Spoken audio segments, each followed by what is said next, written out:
Hello everybody, this is Alpha, here with the first episode of Nerf Academy. Today we're going to be learning about springers and how they work and what each part is.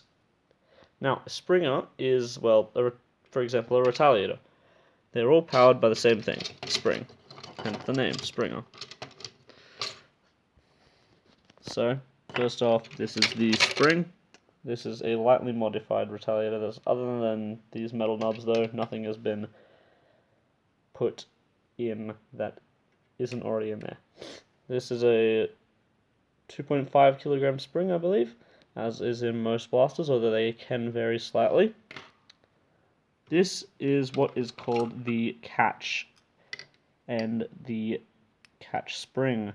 The catch spring forces it down when it's not being pushed up by the trigger.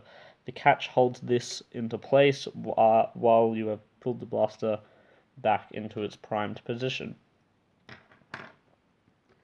This here is the plunger tube, plunger rod, and plunger head assembly.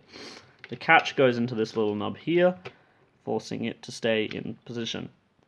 And this is to keep the spring aligned in positions where it is supposed to be, so it does not just go off in random places.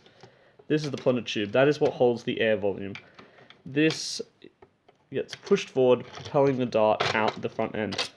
The bigger plunger tube, the more air volume you have, the more efficient it's going to be. Next up, I'm pretty sure everyone knows this one, it is the trigger.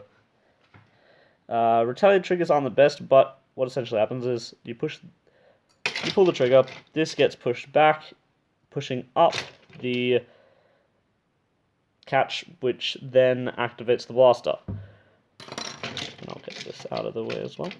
Now, I've already removed all the locks, but anything you see in your blaster that isn't in here, you should remove because they're not necessary. Now, this is the bolt and bolt sled. This center part is the bolt. It holds the darts, and it is a certain type of breech, and not a very good one. And we'll get into breeches in a later episode, but it is responsible for holding the dart and pushing the plunger head back.